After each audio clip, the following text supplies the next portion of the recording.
Orang yang duduk dalam lindungan yang maha tinggi dan bermalam dalam naungan yang maha kuasa akan berkata kepada Tuhan, tempat perlindunganku dan kubu pertahananku, Allahku yang kupercayai. Sungguh, dialah yang akan melepaskan engkau dari jerat penangkap burung, dari penyakit sampar yang busuk. Dengan kepaknya, ia akan menudungi engkau. Di bawah sayapnya, engkau akan berlindung. Kesetiaannya ialah perisai dan pagar tembok. Engkau tak usah takut terhadap kedahsyatan malam, terhadap panah yang terbang di waktu siang, terhadap penyakit sampar yang berjalan di dalam gelap, terhadap penyakit menular yang mengamuk di waktu petang. Walau 1.000 orang rebah di sisimu, dan 10.000 di sebelah kananmu, tetapi itu tidak akan menimpamu.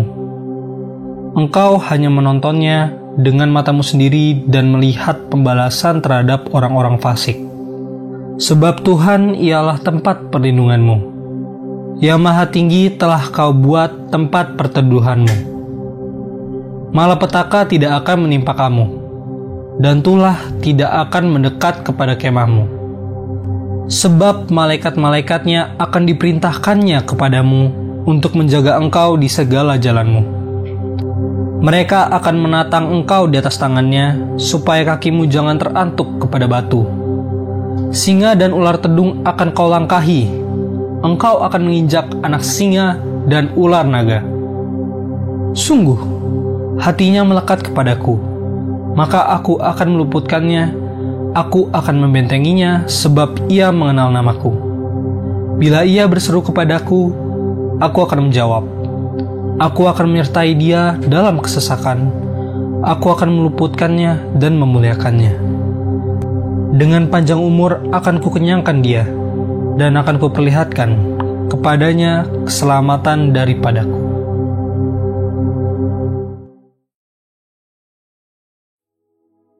Shalom saudara, apa kabarnya? Pasti tetap bersemangat dan bersuka cita senantiasa. Nah, edisi Voice of Pentecost kali ini, kita akan membahas tentang tertanam di gereja lokal. Mungkin saudara pernah mengalami di mana aspirasimu ditolak di gereja lokal, atau pernah merasa dicuekin oleh gembala. Mungkin pernah dikecewakan, dan berujung kita pindah-pindah gereja, mencari tempat yang nyaman untuk beribadah. Saya ingin katakan, bahwa saudara harus tetap tertanam di gereja lokalmu. Markus 4 ayat 26-29 memuat sebuah perumpamaan singkat tentang kerajaan Allah yang digambarkan dengan proses bercocok tanam. Ayat 27 berkata, lalu pada malam hari ia tidur dan pada siang hari ia bangun. Dan benih itu mengeluarkan tunas dan tunas itu makin tinggi. Bagaimana terjadinya tidak diketahui orang itu. Setiap proses untuk bertumbuh yang dialami sebuah benih terjadi di dalam tanah. Di tempat gelap, di mana tidak seorang pun yang bisa melihat dan mengetahuinya. Demikian pula dengan setiap kita sebagai benih. Ketika kita berkomitmen untuk tertanam di gereja lokal, kita akan mengalami berbagai proses yang mungkin tidak nyaman. Dan setiap proses tersebut tidak dapat dilihat oleh orang lain. Sayangnya, banyak orang yang menyerah ketika melewati proses krusial ini. Banyak yang tergoda untuk melihat rumput tetangga yang selalu terlihat lebih hijau dibandingkan rumput di rumah sendiri. Ingat, yang terlihat oleh mata kita hanyalah hasil akhirnya yang sudah tampak baik. Sementara yang tidak kita lihat adalah proses yang juga dialami oleh rumput tetangga ketika baru disemai dan masih di dalam tanah. Di era pandemi COVID-19 ini, di mana kita harus beribadah secara virtual, semua gereja berlomba-lomba dalam menyajikan konten yang terbaik, display yang estetik, musik yang menarik, dan kemampuan editing yang kekinian. Dalam sebuah survei yang dilakukan oleh Barna Research pada bulan Juli 2020, mengenai kehadiran jemaat lintas generasi dalam ibadah virtual di masa pandemi, 40% dari generasi baby boomer memutuskan untuk tetap tertanam di gereja lokal, 31% dari generasi X, dan hanya 30% dari generasi milenial yang tertanam di gereja. Padahal, benih yang terus-menerus dipindah media tanamnya akan membutuhkan waktu untuk beradaptasi di tanah yang baru. Dan tak jarang, benih itu akan mati dan tidak dapat berbuah lagi. Yohanes 15 ayat 2 menuliskan, setiap ranting padaku yang tidak berbuah dipotongnya, Dan setiap ranting yang berbuah dibersihkannya supaya ia lebih banyak berbuah. Tuhan menginginkan pertumbuhan dari sebuah benih dan agar benih tersebut dapat berbuah lebat kelak. Tentu saja hal ini tidak dapat terjadi jika benih tersebut kerap dipindah-pindahkan. Jika kita tidak tertanam di gereja lokal, maka kita tidak dapat mengalami pertumbuhan yang sempurna. Bahkan tanpa kita sadari, kita bisa mengalami kematian rohani. Kita tidak dapat menikmati buah yang seharusnya dapat kita hasilkan apabila kita tertanam di gereja lokal. Lalu, apa hal-hal yang dapat terus mendorong kita untuk tetap tertanam di gereja lokal? Yang pertama, mengubah perspektif kita. Sekali lagi, ketika sebuah benih ditanam, ia diletakkan di dalam tanah yang gelap dan tak terlihat. Di situasi seperti inilah, perspektif kita harus dirubah. Ditanam sebagai benih atau dikubur seperti jenazah. Faktanya, di dalam tanah itu mungkin ada rasa kesepian. Tidak dilihat orang. Seakan-akan tidak ada jalan keluar. Saudara, kita bukan sedang dikubur, melainkan kita sedang ditanam.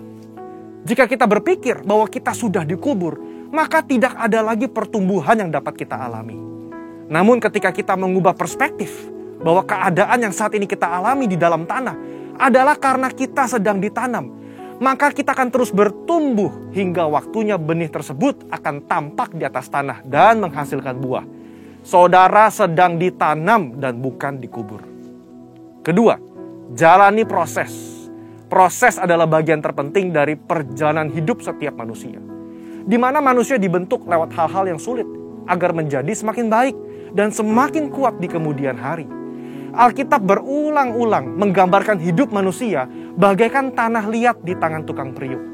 Sebelum menjadi bejana, maka tanah liat harus melalui proses diremukkan, ditekan, bahkan dimasukkan ke dalam tungku untuk dibakar sebelum bejana tersebut jadi sempurna. Tidak ada seorang pun yang luput dari proses. Ingat, proses inilah yang menentukan seberapa kuat akar yang akan kita hasilkan untuk menyokong seluruh pertumbuhan kita nantinya.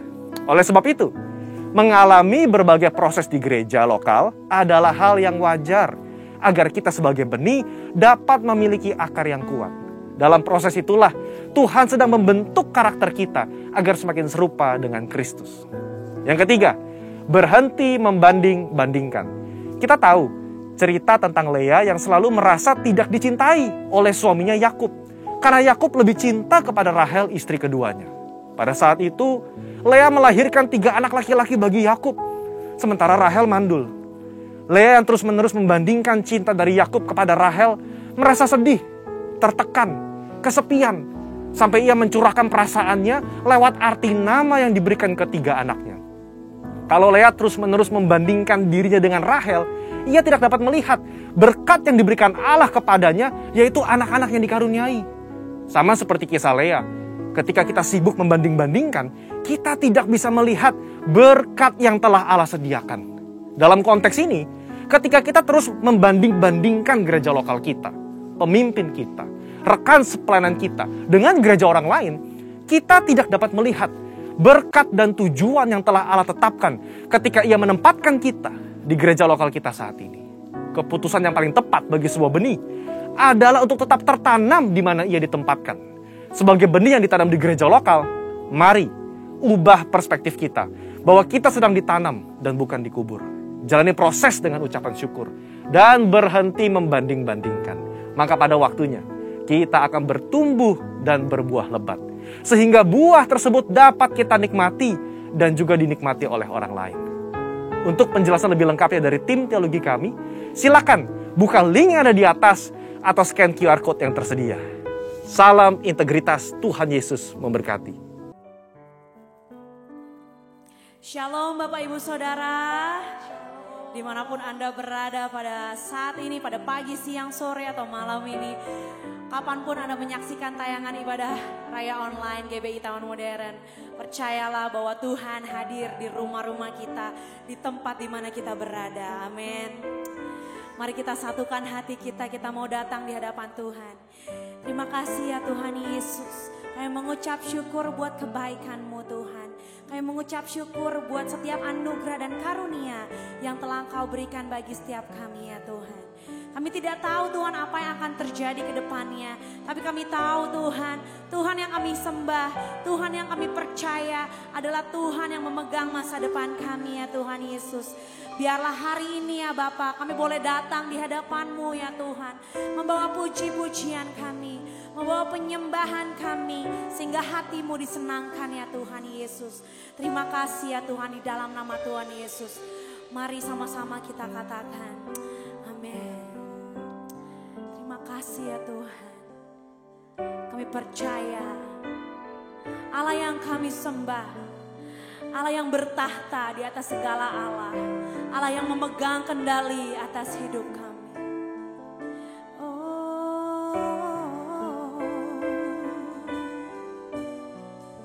Kami percaya padamu, Yesus. Tak ku tahu kan hari esok, namun langkahku tegak, bukan surya ku harapkan, karena surya kan lenyap. Oh tiada ku gelisah akan masa menjelang. Ku berjalan serta Yesus, maka hatiku tenang. Bayang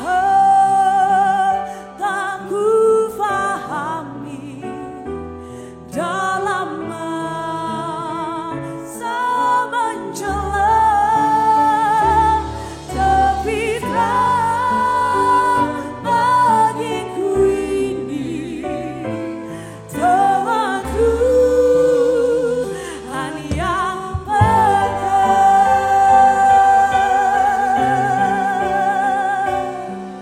Kami percaya Kau yang pegang Tuhan.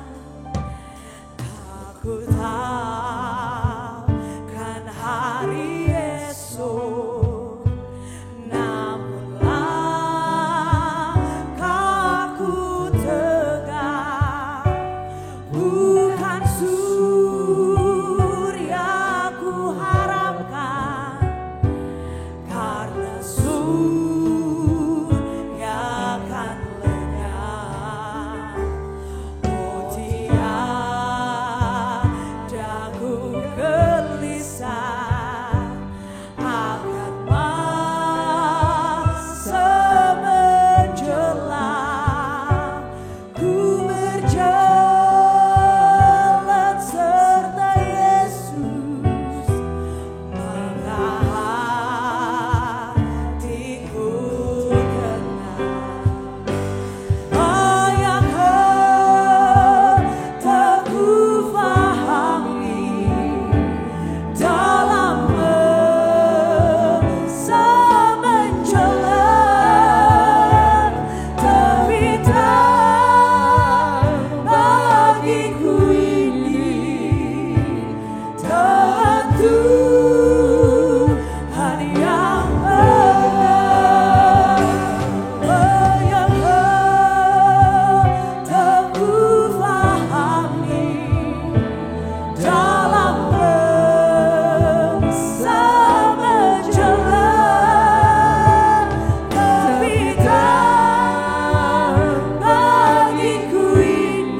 di dalam Engkau ya Tuhan. Biarlah kami tetap kuat di dalam-Mu Tuhan. Karena kami tahu Engkaulah yang kami andalkan ya Bapa. Terpujilah Engkau dari dulu sekarang bahkan sampai selama-lamanya. Di dalam nama Tuhan Yesus, mari umat Tuhan kita sorakan haleluya. Haleluya.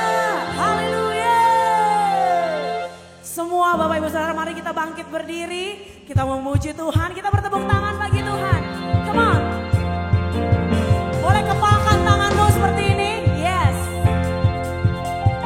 Katakan, sebab itu ku kuat, ku kuat, ku dapat berdiri hadapi semua. Ku kuat, semakin kuat, sebab urapannya limpah di hidupku.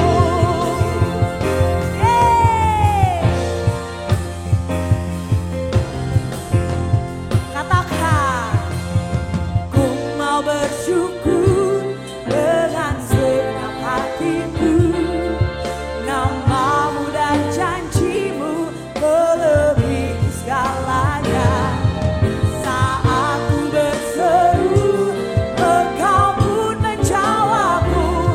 Kau tambahkan kekuatan di hidupku. Sebab itu ku kuat, ku kuat, ku dapat berdiri hadapi semua. Ku kuat, semakin kuat, sebab urapannya limpah di hidupku. Katakan, ku mau bersyukur dengan segenap hatiku. Namamu dan janjimu melebihi segalanya. Saat ku berseru, Engkau pun menjawabku. Kau tambahkan kekuatan di hidupku. Sebab itu ku kuat, ku kuat, ku dapat berdiri hadapi semua. Ku kuat, semakin kuat, sebab urapannya limpah. Katakan, sebab itu ku kuat, ku kuat, ku dapat berdiri hadapi semua. Ku kuat, semakin kuat, sebab urapannya limpah. Sorakan, sebab itu ku kuat, kami kuat, ku kuat, kami dapat berdiri hadapi semua. Yes. Ku kuat, semakin kuat, sebab urapannya limpah. Lebih lagi angkat tanganmu, sebab itu ku kuat, kami berdiri hadapi semua. Ku kuat, semakin kuat, sebab urapannya limpah di hidupku. Sebab urapannya limpah di hidupku. Sebab urapannya limpah di hidupku. Haleluya. Sorak-sorai buat Tuhan Allah kita. Kita kuat sebab kita berada di dalam Tuhan. Amin.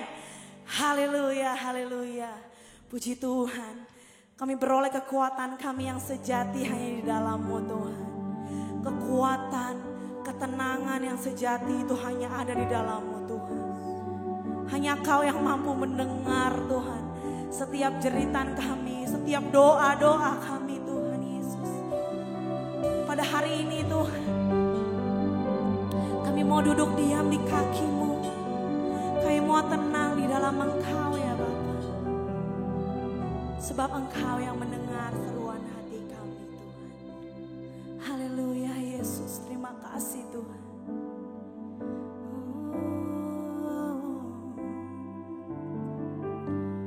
Bapa Kau mendengar seruan hatiku,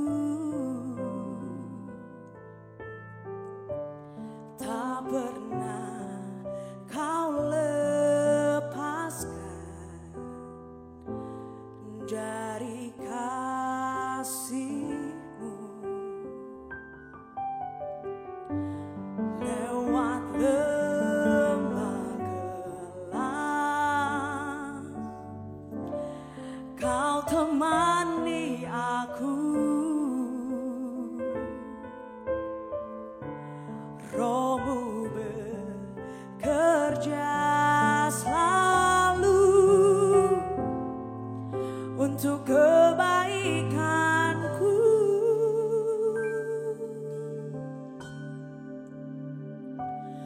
Mengalir kuasa dari tempat maha tinggi, Bapa Kekal mulia, Kau hadir di sini, memulihkan hati, menyembuhkan yang terluka.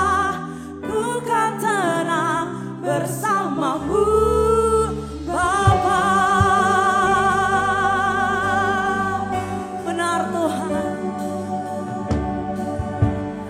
Bapa Kau mendengar seruan hatiku, tak pernah Kau lepaskan dari kasih-Mu. Lewat lembah gelap,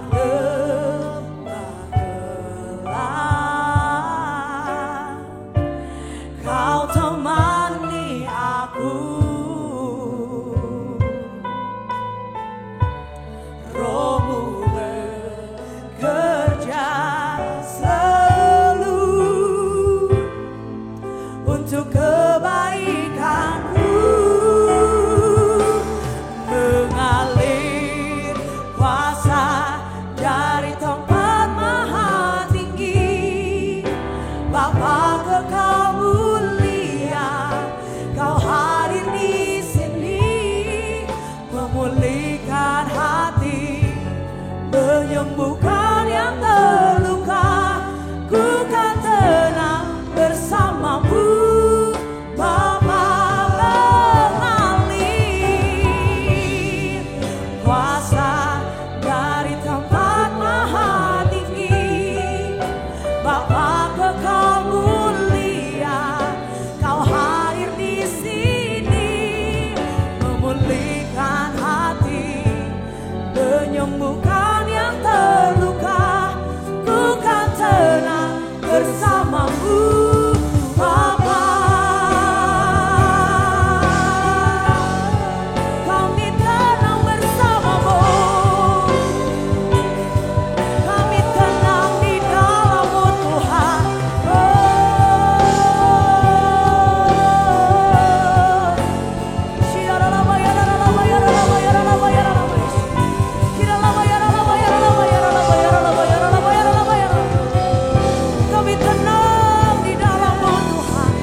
Tuhan boleh mengalir dari tempat yang maha tinggi, mengurapi kita semua dimanapun kita berada saat ini.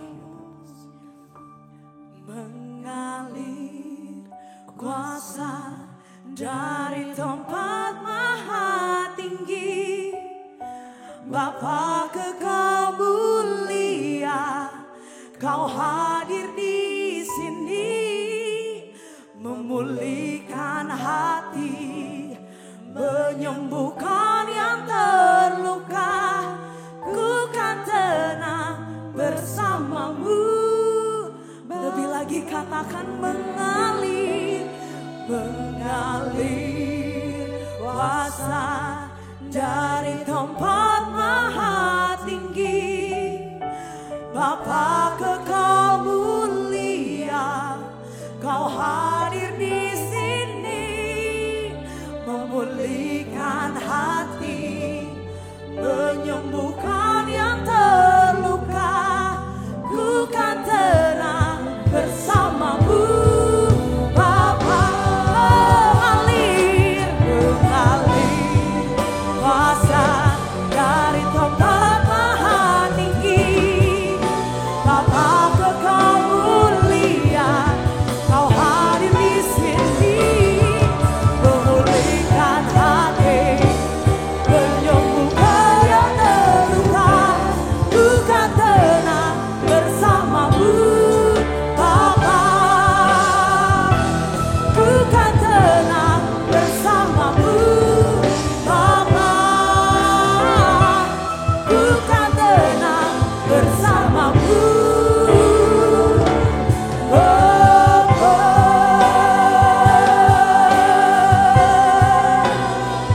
Kami tenang bersamamu, Tuhan. Biarlah kami boleh tenang di dalam-Mu, dan kami boleh duduk diam ketika Engkau bersabda. Berbicaralah Tuhan, sebab hamba-Mu siap untuk mendengarkan. Di dalam nama Tuhan Yesus, mari umat Tuhan yang siap terima kebenaran firman Tuhan, sama-sama kita katakan amin. Shalom Bapak Ibu Saudara yang dikasih Tuhan, apa kabar semua? Saya berharap Anda semua dalam keadaan baik dan tetap sehat. Di tengah-tengah masa pandemi yang masih ada sekarang ini, kita diperlukan bijak Saudara di dalam menjalani kehidupan ini. Karena mau tidak mau kita harus berhadapan dengan realitas yang ada ya. Tetapi saya percaya Tuhan melindungi, Tuhan memberkati kita semua. Amin. Puji Tuhan. Kali ini saya akan berbicara satu topik mengenai pilihan dan masa depan. Saudara, kita tidak hidup yang sekarang. Kita akan menyongsong masa depan. Bukan, saya percaya namanya pandemi, krisis, masalah, selalu ada waktunya. It's a seasonal, itu musiman, akan berakhir juga pada akhirnya. Nah, persoalannya bukan berakhirnya masalah atau berakhirnya pandemi, tapi setelah itu ngapain? Kita harus mempersiapkan masa depan justru sekarang, saudara. Karena tidak mungkin kita menyediakan masa depan ketika sudah ada di masa depan. It's too late, itu sudah terlambat, saudara. Nah, pilihan-pilihan Anda di masa lalu itu menentukan hidupmu saat ini. Dan hidup saya hari ini. Hidup saya, hidup saudara hari ini terjadi karena akumulasi pilihan-pilihan di masa yang lalu. Entah benar, entah salah, entah positif, entah negatif, whatever. Kita jadi sekarang akibat dari pilihan kita di masa lalu. Nah, masa depan kita sangat ditentukan oleh pilihan-pilihan kita sekarang. Saudara, kita tiap hari berhadapan dengan pilihan. Setuju? Ya, mulai dari hal yang sederhana. Mulai dari makan, pakaian, sepatu, mau kemana gitu loh saudara. Itu pilihan kita. Nah, kadang-kadang pilihan-pilihan yang mudah pun kadang-kadang jadi sulit. Kenapa saya katakan yang mudah bisa jadi sulit? Contohnya, nggak semua orang, saudara, mau memilih pilihan. Karena pilihan itu nggak enak, saudara. Ya, ada nggak enaknya, nanti kita akan belajar di situ, saudara. Contoh nih ya, kalau kita ngajak teman makan sama-sama, kita tanya, mau makan apa? Jawabannya apa pada umumnya? Terserah, gitu kan. Nah, saudara, masalahnya kan nggak ada menu terserah, gitu ya. Mungkin saya bisa usul kalau Anda yang punya restoran, kasih aja menunya nanti, menu terserah, gitu. Kalau ditanya ini menu apa nih kok terserah? Ya, namanya juga terserah. Terserah koki masaknya apa. Dan terserah restoran kasih harga berapa. Haleluya.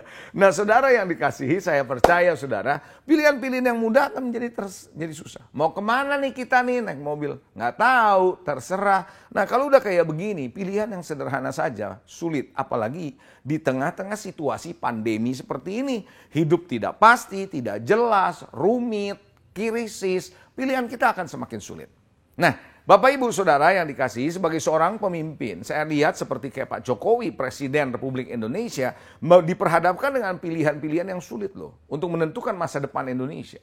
Di tengah pandemi seperti ini, sulit. Baik informasi yang didapat, pengetahuan yang ada dari tim yang memberikan masukan, keputusan-keputusan yang dia pilih adalah pilihan-pilihan yang bukan berkaitan dengan dirinya sendiri masalahnya. Tapi berkaitan dengan bangsa, berkaitan dengan manusia lainnya, saudara.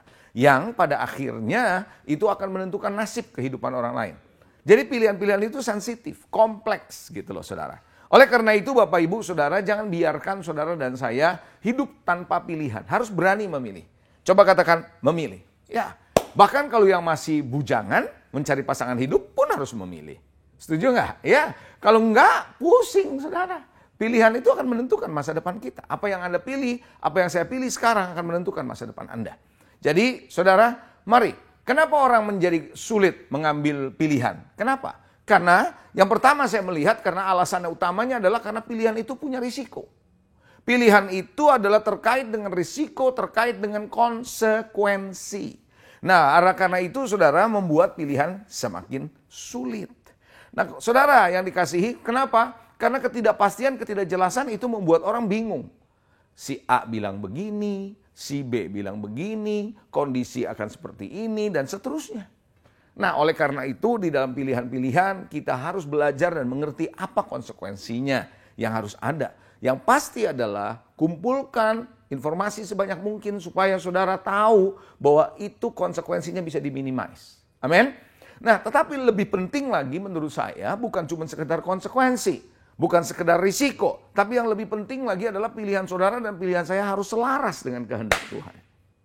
Ini yang menjadi lebih penting menurut saya. Pilihan-pilihan asal milih aja gampang. Tapi bagaimana pilihan-pilihan kita yang selaras dengan kehendak Tuhan. Ini yang paling penting. Saudara, kita lihat satu ayat Alkitab. Di dalam Yosua 24, ayatnya yang ke-15 dan ayat yang ke-15. Firman Tuhan bilang begini. Tetapi jika kamu anggap tidak baik untuk beribadah kepada Tuhan, pilihlah pada hari ini. Kepada siapa kamu beribadah? Allah yang kepadanya nenek moyangmu beribadah di seberang sungai Efrat, atau Allah orang Amori yang negerinya kamu diami, tetapi aku dan seisi rumahku, kami akan beribadah kepada Tuhan. Joshua memperhadapkan bangsa Israel untuk memilih. Kamu mau memilih yang mana? Pada hari itu bangsa Israel suruh memilih Tuhan Jehovah, Tuhan Allah pencipta langit dan bumi, atau Allahnya orang-orang asing. Pilih katanya. Nah, saudara, hari ini juga saudara yang dikasih Tuhan, pilihan ada pada saudara. Apakah kita akan berjalan menurut selaras, menurut kehendak Tuhan atau yang lain? Paulus berkata dalam Filipi 1 ayat 21 dan 22 dia bilang begini, karena bagiku hidup adalah Kristus dan mati adalah keuntungan. Tetapi jika aku harus hidup di dunia ini berarti bagiku bekerja memberi buah. Jadi mana yang harus kupilih, aku tidak tahu. Jadi Paulus pun mengalami satu yang tidak mudah di dalam memilih. Yang satu dia bilang bersama dengan Tuhan itu jauh lebih baik. Tapi kalau dia hidup, dia bersama dengan umat Tuhan, dia harus memberi buah. Nah, dia pada akhirnya kalau Anda baca saudara, bahwa berita firman Tuhan ini, bahwa ternyata saudara dia memilih bersama dengan umat Tuhan. Nah, hari ini Bapak Ibu Saudara, sadarkah Anda bahwa pilihan-pilihan Anda itu menentukan? Banyak orang berpikir bahwa oke, doa-doa saya penting. Saya tahu doa-doa kita penting. Tapi menurut saya, kehidupan saudara, kehidupan saya lebih banyak ditentukan oleh pilihan. Bukan oleh keadaan. Hidup saudara tidak ditentukan oleh keadaan. Bahkan tidak ditentukan oleh setan. Saudara, bahkan saya mau katakan sama saudara, bukan ditentukan oleh doa. Tapi pilihan Anda. Mungkin Anda bilang, masa doa tidak menentukan? Oh iya. Berapa banyak orang berdoa sungguh-sungguh sama Tuhan, tapi setelah berdoa, memilih yang lain. Enggak sedikit orang seperti itu, saudara. Yang dikasih Tuhan, bahkan pilihan kita itu jauh lebih menentukan ketimbang mendengarkan khotbah. Hari ini Anda bisa dengar khotbah, minggu depan Anda dengar khotbah, bahkan Anda bisa mendengarkan khotbah dari seorang hamba Tuhan yang luar biasa. Tiap minggu mungkin di gereja Anda. Tapi setelah selesai ibadah, pilihan Anda apakah sesuai dengan firman yang Anda dengar atau memilih yang lain. Pilihan kita lebih menentukan, saudara. Lihat yang namanya Yunus, dia mendengar suara Tuhan. Profetik banget orang ini, saudara. Bukan cuma profetik, dia memang nabi. Sangat mendengar suara Tuhan, sangat akurat. Tuhan berkata apa? Pergi ke Niniwe. Tapi apakah dia memilih itu? No, dia memilih yang lain. Dia pergi ke Tarsus, dia pergi sendiri apa yang dia mau. Jadi Bapak Ibu Saudara, kadang-kadang kita berpikir kalau kita dengar khotbah yang bagus, hidup kita akan bisa lebih baik. No, pilihan saudara itu menentukan. Saudara, bukankah saudara waktu Petrus di penjara, dia akan dieksekusi mati, saudara. Lalu ada orang yang berdoa buat dia, bukan? Nah, saya mau ajak saudara perhatikan baik-baik, saudara. Ketika orang-orang ini berdoa, kira-kira berdoa buat Petrus berdoa apa sih? Apakah berdoa supaya Petrus mati? Enggak lah ya. Saya percaya mereka berdoa supaya Petrus tentu dilindungi Tuhan atau dilepaskan dari penjara. Begitu bukan?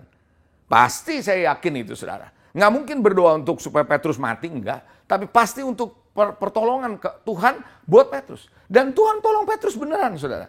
Dan dia keluar dari penjara, dan dia dibebaskan, malaikat mendatangi dia. Dan ketika dia bebas dari penjara, dia mendatangi rumah Maria yang waktu itu ada pendoanya. Dan dia ketok pintu, saudara. Ternyata ada orang yang mendengar. Oh, dia lihat itu Petrus. Lalu memberitahu kepada yang lagi doa. Di depan itu Petrus. Apa yang jawaban orang yang berdoa? Anda bisa baca di Kisah Rasul, saudara. Apa yang terjadi? Orang pendoa itu bilang, kamu ngigau, katanya. Bayangkan mereka berdoa, tapi mereka memilih untuk tidak percaya.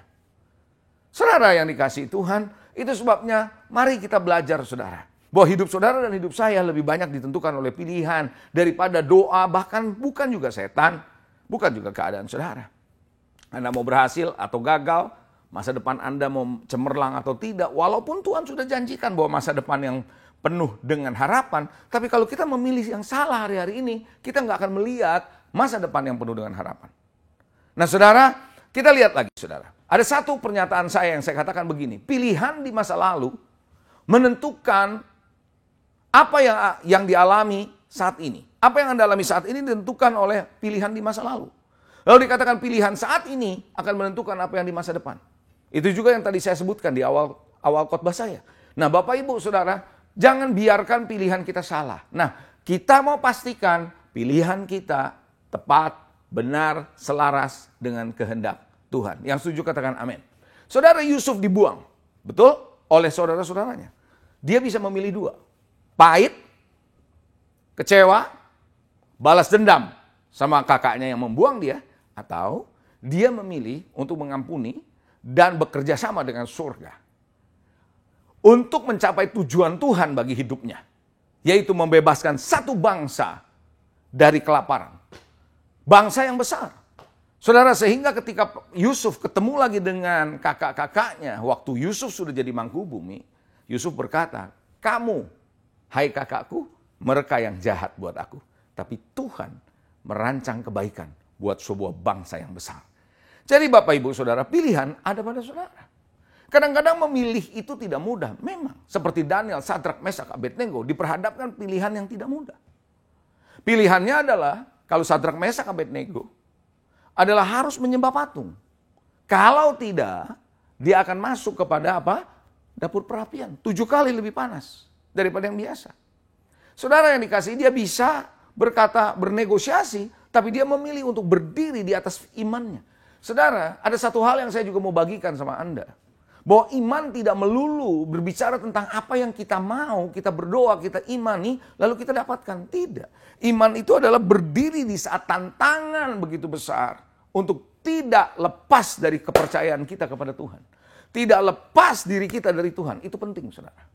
Nah, Sadrak, Mesak, Abednego memilih untuk tetap tegar di atas firman-Nya, teguh di dalam imannya, saudara. Maksud saya.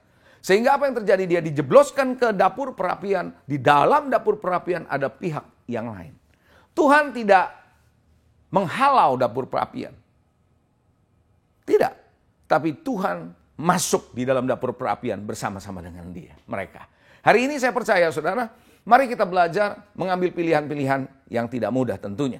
Nah, saudara, Anda perlu tahu lagi berikutnya bahwa pilihan Anda, pilihan saya adalah cermin atau ekspresi dari apa? Jadi perhatikan, makanya kalau Anda memilih ya, Anda perlu hati-hati. Pilihan Anda itu adalah ekspresi dari apa aja sih? Pilihan saya, pilihan saudara adalah ekspresi tentang siapa kita. Orang dunia dengan anak Tuhan pasti pilihannya berbeda. Setuju apa enggak saudara? Ya, orang fasik sama orang benar pasti pilihannya beda. Jadi siapa kita akan menentukan pilihan kita. Lanjut lagi adalah keyakinan kita. Iman kita.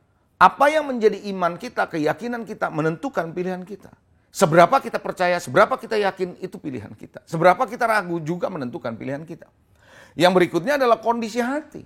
Kalau hati kita penuh dengan kekecewaan, kepahitan, hati kita saudara yang penuh dengan kebingungan, pilihan kita sulit saudara, beda lagi. Ya, karena kondisi hati kita akan menentukan pilihan kita. Ekspresi pilihan itu ditentukan oleh kondisi hati.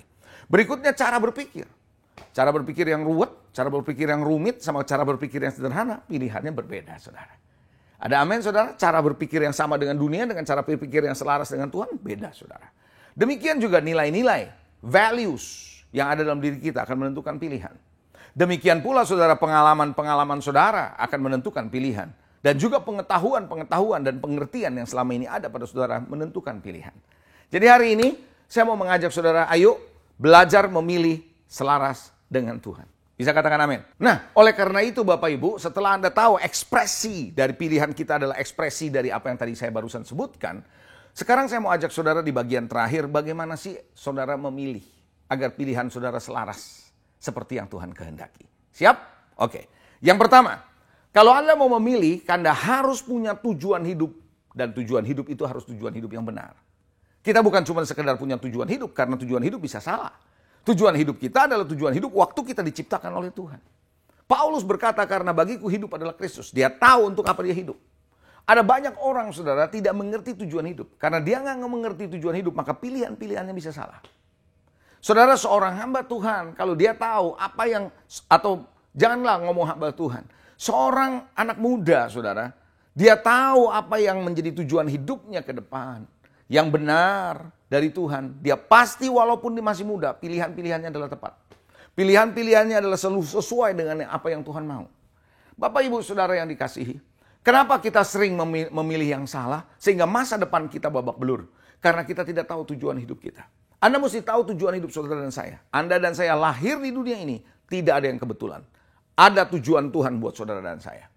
Dan setiap orang punya peran, setiap orang punya karunia, setiap orang punya benih yang Tuhan taruh untuk kita berperan. Apa itu? Kita mesti tanya sama Tuhan.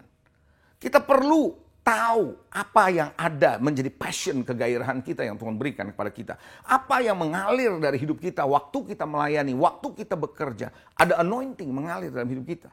Saudara, itu yang menjadi bagian hidup kita. Tujuan hidup saudara perlu Anda ketahui. Bisa katakan amin. Yang kedua, kalau Anda mau punya pilihan-pilihan yang tepat dan selaras dengan Tuhan, perlu pembaharuan akal budi, perlu pembaharuan pikiran. Saudara, salah satu yang membuat kita suka salah dalam memilih, karena pikiran kita masih seperti dunia ini. Serius saudara, sadar atau tidak sadar saudara, bahwa Anda dan saya yang hidup di dalam dunia ini dibombardir, terus dikepung saudara, dengan cara berpikir manusia, cara berpikir dunia. Dan kalau kita tidak membaharui akal budi kita, kita akan terbawa arus. Dan pilihan kita akan sama dengan mereka. Saudara, Roma 12 ayat 2 berkata, jangan serupa dengan dunia ini. Do not be conformed. Jangan serupa dengan dunia. But be transformed. Harus punya transformasi. Nah, saya bacakan satu ayat dalam bahasa Inggris ya. Saudara, di dalam bahasa Inggris ada New Living Translation, Roma 12 ayat yang kedua. Kira-kira begini ayatnya. Ayatnya bunyinya seperti ini. Do not copy behavior and customs of this world. Jangan mengkopi perilaku dan budaya, kebiasaan dari dunia ini. Kira-kira begitu. But let God transform you into a new person. Izinkan Tuhan mentransformasi kamu menjadi manusia baru. By changing the way you think. Dengan cara mengubah cara pikirmu. Then you will learn to know God's will for you. Maka kamu akan tahu kalau Anda sudah diubahkan cara berpikirnya. Then you will learn. Baru kamu bisa belajar tahu kehendak Tuhan bagi Anda. Which is good, yang mana baik, pleasing, and perfect. Bagaimana yang baik, yang berkenan, dan yang sempurna. Saudara, ternyata cara pikir kita perlu dirubah kalau mau tahu kehendak Tuhan. Jadi saudara, yang dikasihi Tuhan, tidak cukup saudara, kita cuma mendengar khotbah. Kita perlu izinkan perenungan firman Tuhan mempengaruhi cara kita berpikir dan melatih pikiran kita untuk selalu memilih sesuai dengan kebenaran firman. Serius saudara.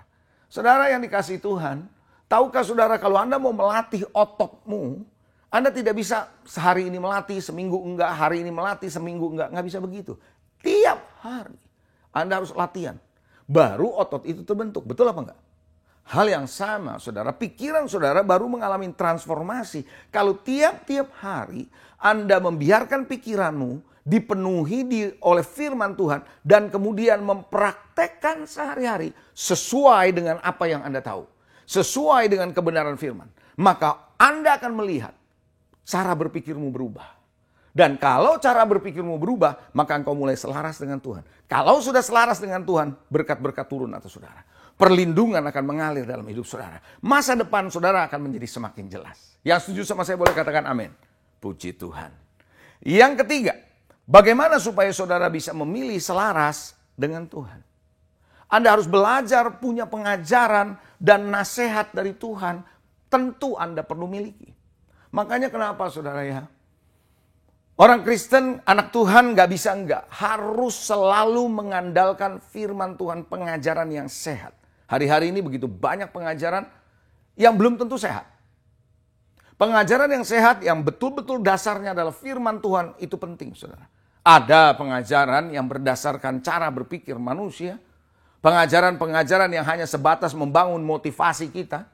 Tapi ada pengajaran yang membangun saudara dalam gospel of God, Injil Tuhan yang membawa saudara dekat kepada Tuhan. Beda lagi saudara. Nah kita perlu hikmat dalam hal ini. Itu yang akan membuat kita punya hikmat. Kalau kita punya pengajaran dari Tuhan yang sehat, nasihat dari Tuhan, dari hamba-hamba Tuhan yang membangun kita punya kehidupan dari nasihat ilahi. Ini penting saudara. Oleh karena itu Bapak Ibu Saudara, pentingnya kita perlu punya 3 hal ini. Yang terakhir yang keempat. Kalau Anda mau selaras dengan Tuhan, Anda harus penuhi diri Anda, cukup bekali diri Anda, cukup dengan pengetahuan. Pengetahuan yang cukup, informasi yang cukup, dan punya akal sehat. Common sense. Coba katakan akal sehat. Yes. Saudara, Tuhan memberikan akal, Tuhan memberikan hati. Betul? 2 hal ini sangat penting buat saudara dan saya. Oleh karena itu saudara, pengetahuan yang kita miliki, informasi yang kita dapat, itu bisa menjadi referensi buat kita. Basis kita tetap firman, saudara. Tapi itu menjadi referensi. Karena kita hidup, kita mesti tahu apa yang sedang terjadi di luar sana. Tapi kita mengambil keputusan bukan atas dasar apa yang dunia tawarkan, tapi atas dasar firman dan iman kita tentunya. Tapi kita perlu bekali diri kita dengan pengetahuan dan informasi yang ada. Dan akal sehat ini penting. Kenapa? Karena begini, ada kalanya Tuhan tidak berbicara kepada saudara dan saya. Saya ulangi, ada kalanya Tuhan tidak berbicara sama saudara dan saya. Bukan dia nggak mau berbicara, bukan. Tapi dia tahu Anda dan saya punya akal sehat untuk berpikir secara sehat. Nggak perlu Tuhan bicara, cukup dengan akal sehat. Gunakan akal sehatmu, ambil decision, ambil pilihan dengan informasi, dengan pengetahuan, dengan firman yang Anda tahu. Pakai akal sehat, pilih. Ada amin? Yes. Ada kalanya Tuhan berbicara, jelas kalau Tuhan berbicara, puji Tuhan. Tapi ada kalanya Tuhan diam. Tuhan mau izinkan Anda mengambil risiko dengan bersama dengan Dia setelah engkau tahu firman dan engkau pakai akal sehat. Kadang-kadang common sense kita perlu, saudara.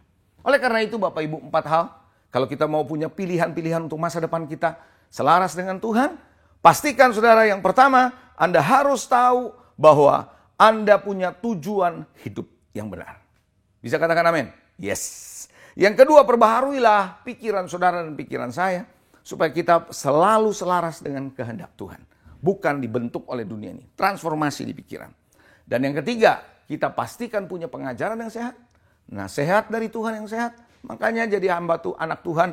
Jangan saudara, Anda tidak tertanam di gereja lokal. Anda perlu tertanam di gereja lokal.